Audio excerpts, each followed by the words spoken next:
This is Alternative Health Tools, and this is episode number 27, titled Feng Shui, 5-Element Earth Changes, with Sonja Runar. Talking about the fire, earth, metal, water, wood, each one of those gets a 20-year cycle. So 20 years of fire. We happen to be in a 20-year earth cycle. So 2004 to 2024 is a number 8 earth cycle. Earth is the peacemaker.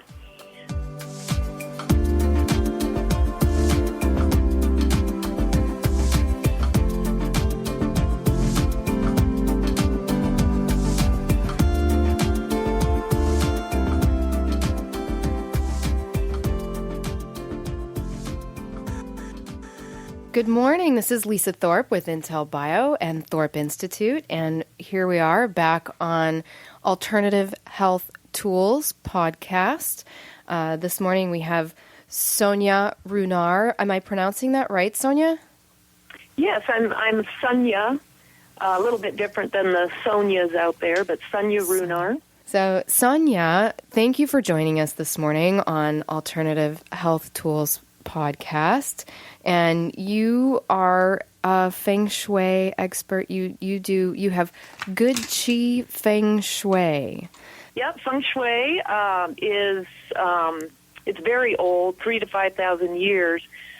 But when it got to America, it literally got whittled down to a very small thought system of people just thinking it's about moving your furniture around in your house to create really good flow and harmonious situations, and that there's certain things like mirrors and whatnot that change the energy. The truth of Feng Shui is that it is based on cosmology, astronomy, meteorology, geomancy. The Chinese came up with a system to show how the universe works, literally on the molecular level, because Qi is what's called the vital force energy, and it is in all things. Everything is made up of the Qi particles. I'm the good Qi lady because not only do I bring good vibes into people's lives, but I've also seen the Qi. I had this opportunity early in the morning staring at a ceiling fan blade, actually, and it kind of transported me into a meditative state where I could see all of the Qi particles and how they were interacting in the room. It was fascinating. I didn't know what I was seeing for about 2 years, and I realize now. And you can see it when you look away from the sun and let your eyes go a little fuzzy. You start seeing all these little amoeba type things with little light. So basically, we can change the energy. I hate to use the word manipulate, but we can manipulate energetic flow with things that have a higher vibration, so to speak. Feng Shui is broken down into the 5-element Chinese system, or the Chinese 5-element system, I should say. And those 5 elements are fire, earth, metal, water, and wood. They are in a productive cycle. They each feed off of each other. They each feed each other. It is a system. And with these elements, you can change molecular energy. And that's why in my readings with people, when we feng shui houses, some really dramatic things have happened. Instead of, it just feels better, that we've had some, there's been some miraculous things that have happened. Tell us one of the stories. Well, one of my favorites, there was a couple, and she said, hey, my husband and I have just built a new house. And, of course, I wish they would have called me before they built it, because some things would have been changed in the structure according to their birth year. When you build new structures, you design the building according to the owner or the person that's in charge birth year, because it's influenced by one of those 5 elements. And the year that a building is built, 20-year cycles. For example, we're in a 20-year cycle of Earth right now. So this particular couple had been trying to get pregnant for 2 years and were really at their wits' end, and nothing was happening. So she had made appointments for in vitro sessions. So I went to Feng Shui the house. It was still under construction, wasn't quite finished.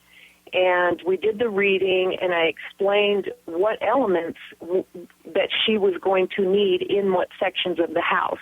The sections of the house are what's called a bagua, and it's a 9-grid sectional bagua. It's according to the 9 primary planets. So in the northwest quadrant, she was needing a fire element. And what I use for fire elements are red night lights, because electricity is fire, and then the color red, on and on. So she had done her elements and painted the house according to the Feng Shui. But we'd seen each other in the meetings and talked a little bit. But 10 months later, she had emailed me and said, I forgot to put the northwest quadrant element in. What did you say I needed? And I said, you needed fire. So she applied the element. That day, she called me and she said, I haven't felt right for like 10 months. I've just felt off. I put that red nightlight in. I feel like myself again. It's so odd. Well, 3 or 4 weeks later, she announced she was pregnant. So they had their first child, and she called me the Feng Shui god. I was their Feng Shui godmother at that point. And then they had another child, and to this day, that was several years ago, and she still sends me a Christmas card of the kids every year, and I get to see how they're growing, and so that was my favorite. And I think it goes without saying that it's not just about where you place your couch. There's an alignment of the way energy flows, and I really align with this because it's this truth that everything is energy. So it stands to reason that how you align everything in your environment will affect not just the way you feel, but actually the way your body is healing and, in her case, reproducing or being open to reproduction. Right. And so I'm curious, what got you into Feng Shui? How did you become the good Chi lady? Well, I feel that I'm always led, and if I can get out of my own way, things really go well. Right? And in 2001 or 2000, I had started a spiritual path in my 30s, and just grabbing every book I could read and doing everything I could to take myself to the next level. I knew that I really needed to do some work. And I had become a Reiki master. Then I had become a 4th level universal energy worker. And this is an energy work that comes out of Korea, and it's very strong. It's very different. So I got pretty infused with energetic works. And I love decorating and designing, and I've been an organizer for years. And a friend of mine said, hey, they're teaching Feng Shui in Atlanta. And I was living in North Carolina at the time. And she had a twin brother that lived in Atlanta. And she said, you could go there and stay with my brother. So I drove to Atlanta. And I was very lucky because the teaching is from the American Feng Shui Institute out of L.A. And Master Sang, the founder of the school, is actually a downline of Master Yang, the very first Feng Shui practitioner 3,000 years ago.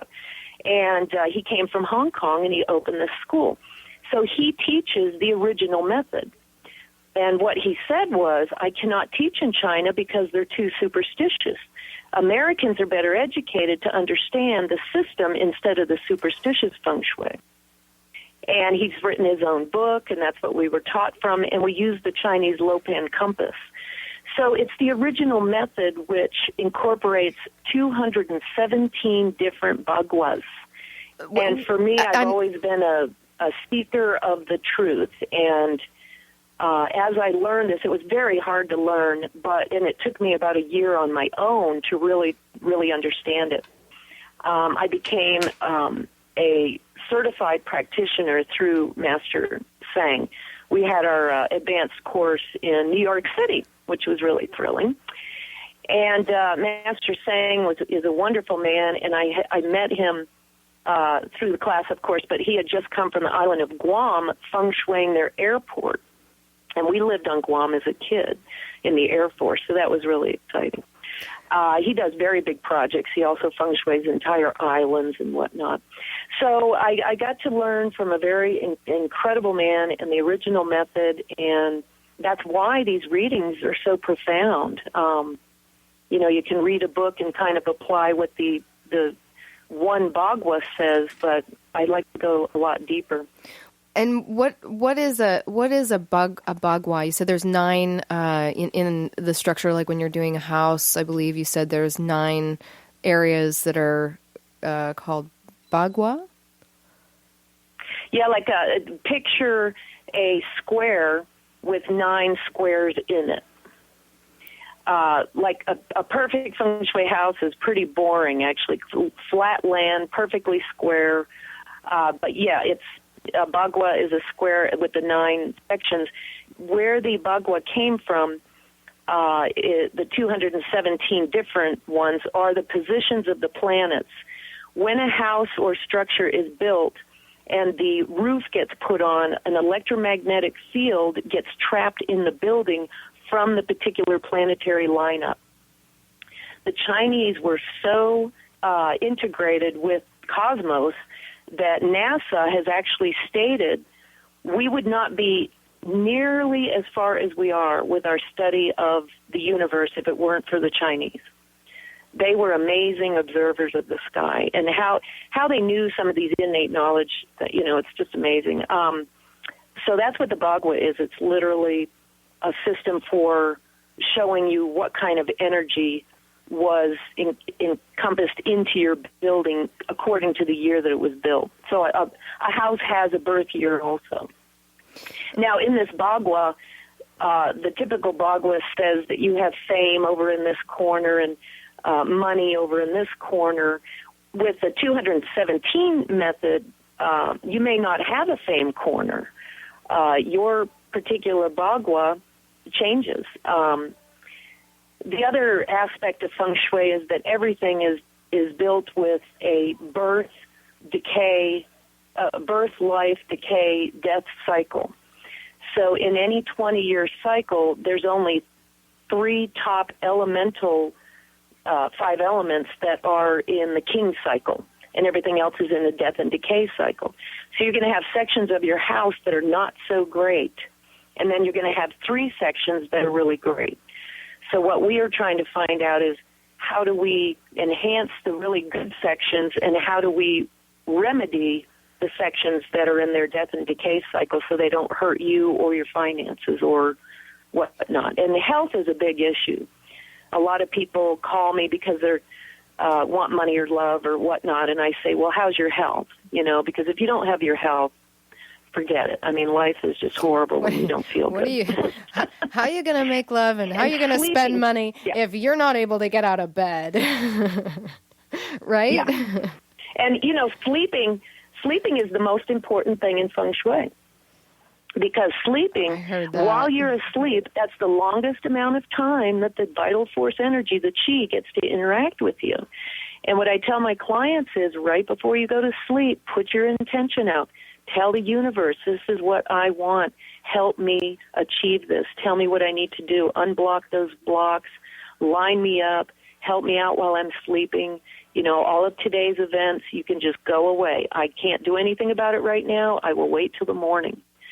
Insomnia is a big epidemic in our country, and there's really no need of it. We can control this through our own mind, but we can ask for help when we go to sleep.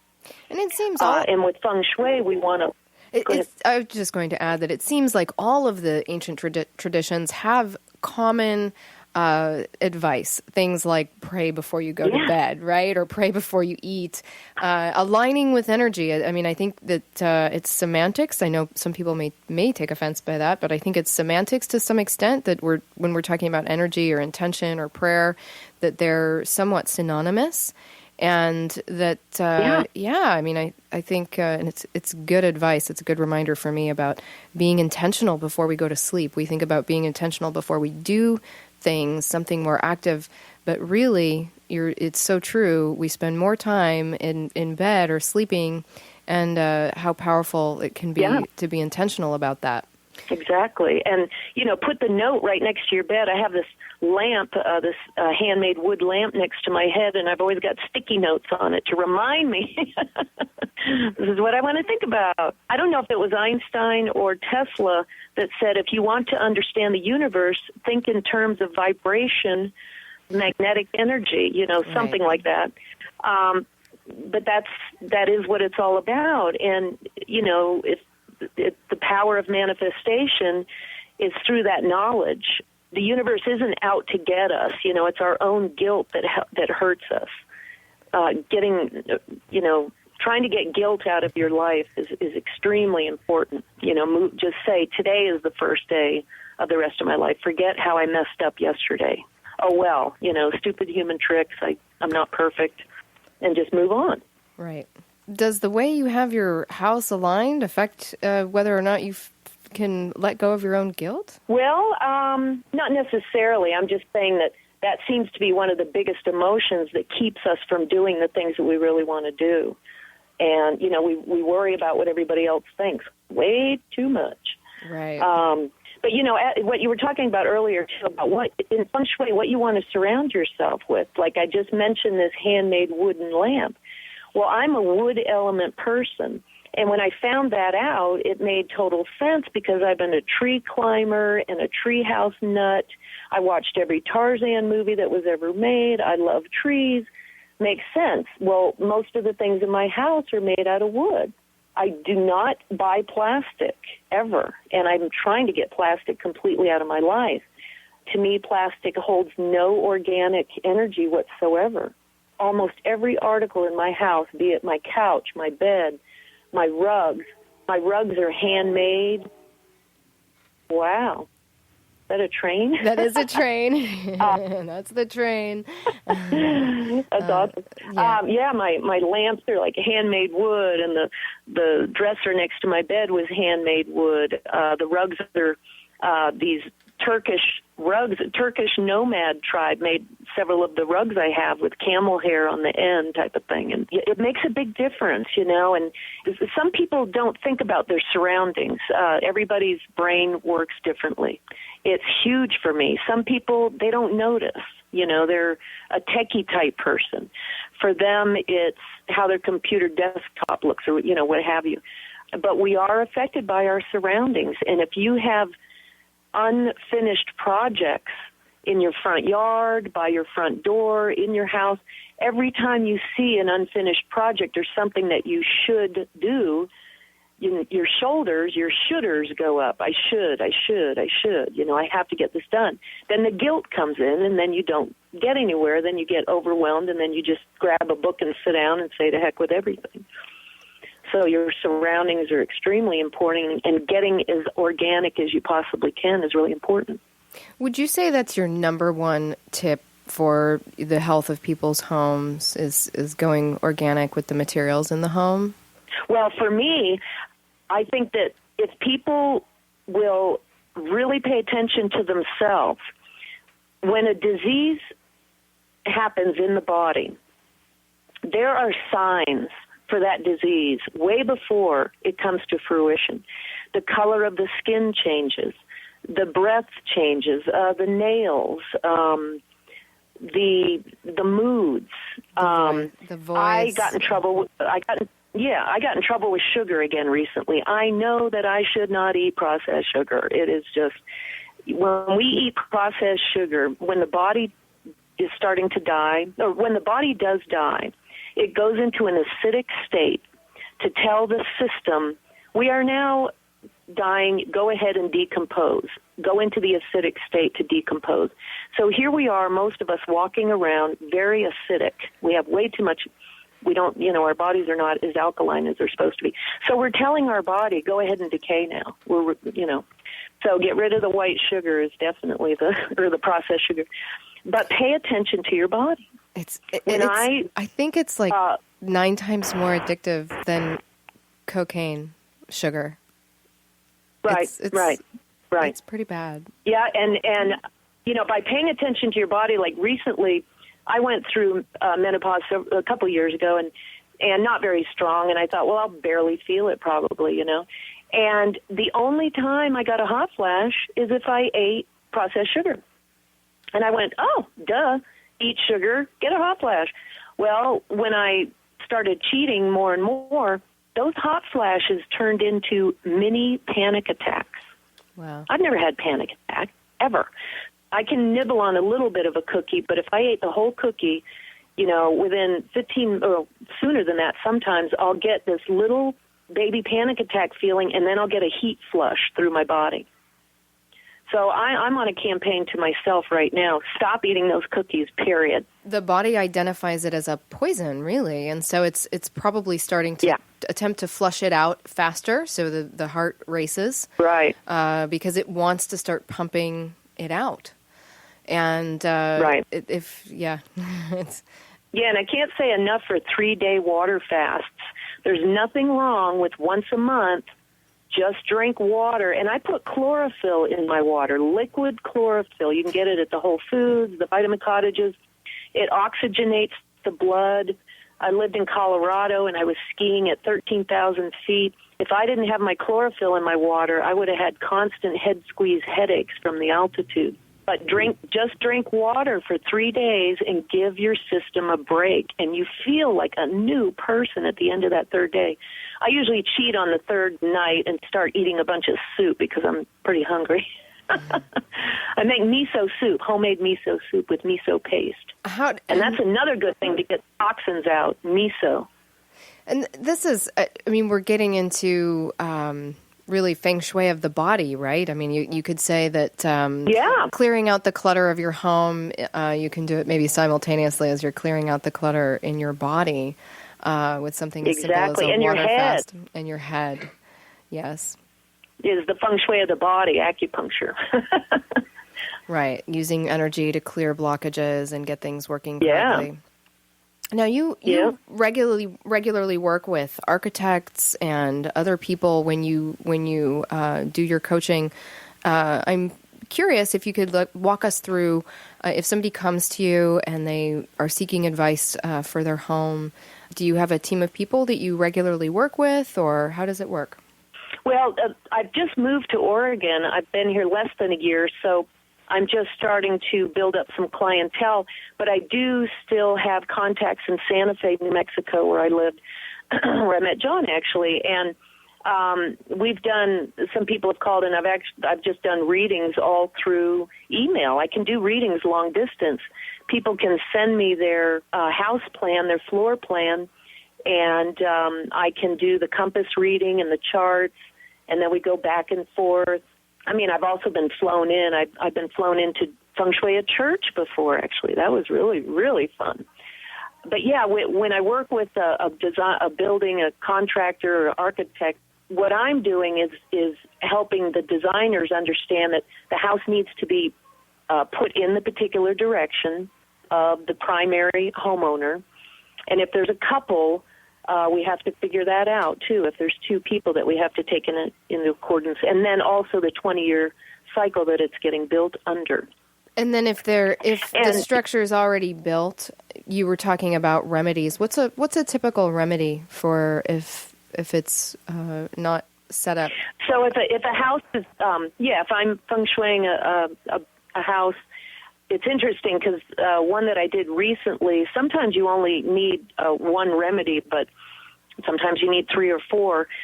So a house I've done recently, she's a massage therapist, and her massage room needs a fire remedy, which would be a red nightlight. She has a water fountain. She has a huge photograph of the ocean. She has colors of blue. Water, water, water, water. And it's a negative water room. So she's doing the opposite of what it needs because water puts fire out and it needs the fire remedy. So we put a red nightlight into the massage room and changed the colors and the tone into a fire. She needed water in the dining room. So the water fountain, the painting of the ocean all went into the dining room. We switched it up. And she could feel the difference almost immediately. In the bedroom, the master bedroom, they're an earth element couple, so the bedroom turned into bedding the colors of, earth tones. I always have clients put a big rock under their bed also, because especially sleeping upstairs. One of the reasons we're an insomniac nation is we're not getting grounded. We sleep better closer to the ground. So one thing you can do is put a big rock under your bed. So we did that. We changed colors. The fire remedy, like I said, I usually use a red nightlight, colors of red. The earth remedy are rocks or sand. Metal, the best metal remedies are copper or wrought iron, because those are the metals that have not been tainted with alloys. And copper is, as we know, a healing metal, and it puts off negative ions. We put off negative ions, and waterfalls put off negative ions. So those are all healing elements. The water should be a running water fountain running all the time. And wood really needs to be plants. Some people think that the wood is a table and whatnot, but you want plants, live plants for your wood element. So those are the basic elements. And this is, originally when homes were built, they were like a platform structure that was more open to the environment and probably needed to have some of these elements in place for survival. Even in looking at some of the graphics of early Feng Shui information, you can see where they're talking about the way the water, where you would ideally want your water flowing on the property where you're living. As far as the wind, if you want to have the home facing the wind versus not facing the wind, and all of these things that, particularly when structures weren't as enclosed, how important it was. And I mean, sometimes I think it's hard to grasp, well, how could a red light change anything? But we have to take into consideration that everything is energy, and that our eyes and even our skin are receptors for energy. So we're constantly perceiving even the most smallest changes in our environment, and it changes the way our system is balancing. Though I do not know Feng Shui, I know that those slightest things, like the type of light in a room, have such a profound effect on the way we feel, even though we would never realize it.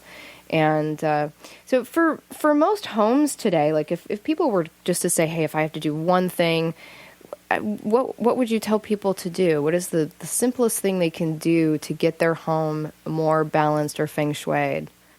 Well, number one, I would say get all 5 elements. Like if you can't get an official reading to find out what's going on, make yourself a little 5-element altar.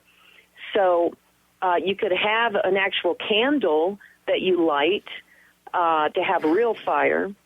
And so you could have light your candle, have like a little Japanese rock sand garden that you can kind of push it around type of thing, play in the sand a little bit, or have some stones. Have a copper, actually kill 2 birds with 1 stone and have a copper water fountain. So you have your metal water combo and a plant. So have your little 5-element altar and turn it on. You could do your red night light so you had it on all the time, because again, fire is also the electricity. It's not just that it's a red bulb burning, but it's the electricity. So have all 5 of those and move them around in the house each week. Like try 1 week in this area, try the next week in the next area, and see what happens. See if anything in your life changes. I had a gentleman, we feng shuied his office on Monday. He had a $40,000 client on Wednesday, and he was really hurting. He was almost going to quit his business. I mean, that's how quickly things can happen when you shift the energy. And selling houses, I had a client we feng shuied on Sunday. She had she had one person look for a year and a half, and she had an inquiry on Monday. The house was sold on Wednesday. That's how fast. And for a year and a half, nothing was happening. So try the little 5-element altar and then just move it around and see what happens. Very cool. Sonja, it's such a pleasure. Wanted to make sure John's signaling to me what. All right. Chime in. Sonja, can you hear me okay? Yes. All right. Yes. I thought we were titling the show like Feng Shui, the 5 elements, and global warming. So it sounds to me like we're not going to get into that one today, so this will obviously be a second show down the road. You okay with that? Oh, that's great. Yeah, because I could go on and on about and we want you to. Yeah, the earth changes, yeah. Earth changes. Okay, earth changes. Why don't we make a note of what Cycles. does that mean? Cycles. Yeah, so why don't you give us a summary and Yeah, because of talking about the fire, earth, metal, water, wood, each one of those gets a 20-year cycle. So 20 years of fire. We happen to be in a 20-year earth cycle. So 2004 to 2024 is a number 8 earth cycle. Earth is the peacemaker. Seems kind of odd, all these uprisings and wars. Well, there's always been that, as we know. We're just more in touch now. We know what's going on everywhere all the time. So that makes a difference. But how do you know peace without war, unfortunately? It's the laws of opposites. So that's one thing. We're in a 20-year earth peacemaker. Okay, why all the Well, because we've got to kind of get through this to have a new outlook and say, we're tired of this. Why can't we all just get along? So if a Feng Shui, as a practitioner, if I look at what's going on the planet with the earth changes, in 2024, we're going into a fire cycle. Things are supposed to be heating up. Mm-hmm. I would predict more volcanic activity between now and 2024, because 2014 was about the midway part, so here we go with the volcanoes. Now, wood creates fire. Wood is also wind, so it should be getting windier. So, of course, we're going to have more of the hurricane and the tornadoes. Earth blocks water. Water is money. So there's our recession. It's not a majorly prosperous time right now because Earth is blocking the water. Water is prosperity. So that's how that system, that's in a nutshell how that system kind of works. And if you were able to look back several hundreds of years, you'll see these repetitive cycles. I truly believe that we're doing repetitive cycles. The snow has melted before, the glaciers have melted before, type of thing. John is reminding me to let people know that if anybody wanted to call in and ask questions, we have a call-in line now. We always have had an email. If people want to write in, they can write in at feedback@thorpeinstitute.com. However, they could call at 760-561-5811. So if anybody wanted to call in, you can call at 760-561-5811 and ask your questions of Sonja. Well, I think you're absolutely right. Everything goes in cycles, and it's fascinating to see how it lines up with what's happening globally and what we can expect for the future. And one thing that we can do, each one of these elements has an emotion. Fire is joy. Earth is sympathy. Earth people can tend to, they have to learn how to say no once in a while. They give themselves away too much, type of thing. Metal is grief. Water is fear. And wood is anger. So there's a lot of anger going on right now. We're tired of the wars. We're tired of corrupted governments and corrupted, all kinds, businesses Big and business. whatnot. And people are pretty angry, and a lot of people are in a lot of fear. So when you look at it as the water fear, the wood anger, the fire, it's wow. So we can, because thought creates movement, as we know, and they can practically scientifically prove that now, monitor our thoughts, do whatever we can to not be so angry about the way things are going. And it starts with each one of us individually. Well, what can I do? There's nothing I can do. Well, yes, you can. You can just change your energy. Do whatever you can to change your own energy. And it's funny, too, because September 1st is the first day of our mini Earth cycle in a year. No, wait a minute. Wood is March, April, May, springtime, wind. Fire is June, July, August, the hot summer. So we've just gone into our Earth cycle of September, October, which is sympathy, the peacemaker, the harvest time. It's about eating. I know for me, yesterday we had a cold snap my whole mood changed yesterday. I was completely changed just by the chill in the air. I want to go hiking, and I remember that the fall is my favorite time of year, and I can't wait to see the aspen trees. And, I had this whole different feeling. I noticed that my emotions changed so much because I love the fall so much. Some people don't. If you don't like a season, pay attention to what organ that season is affiliated with, and take a look at that organ. Like right now we're talking about belly and digestion and reproduction. We're going to go into metal in November. Metal is grief, November, December. That's the time to let go of grief, actually, and let go of all of the things that did not work this year. Let it go. Let it go. Then starting with January, February, you've got your water and your prosperity starts. So it's fun too when you pay attention to the different times of year with the elemental changes. How do you handle it when people are skeptical? I mean, you've used words like altar and energy and correlating people's, reproductivity or financial success with, having a candle in the room or having all the elements in their house. When people are skeptical about these sorts of things or feel a little bit leery of some of the words that you use, what do you do to bridge that gap or help people to understand the credibility? And actually, is there research that substantiates Feng Shui?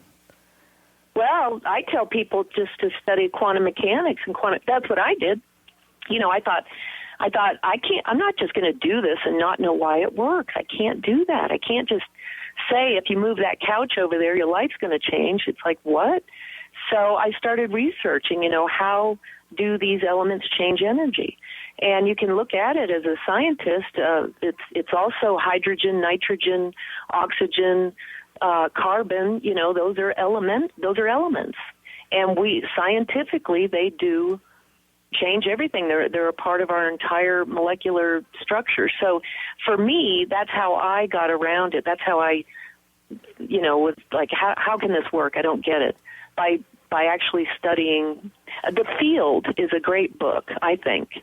Lynn Taggart, The Field, that would be a suggested book. The Field. That's another favorite that I'm reading. Say again? Does she get into quantum mechanics, or is The Field, is it more about energy, bioenergetics, or?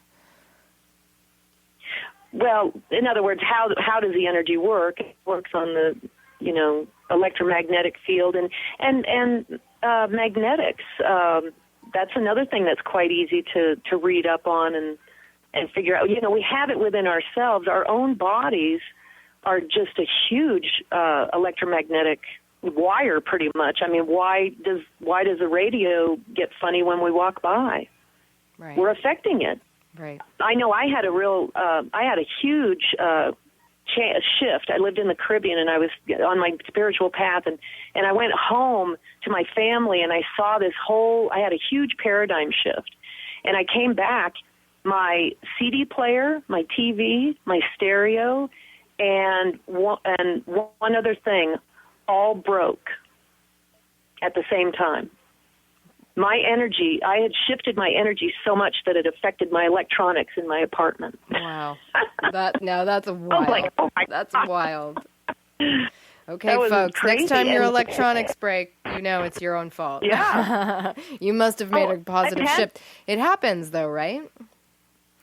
Well, I've had a client say, you got to come. My husband keeps blowing the TV up. They've been through 3 TVs because of her husband.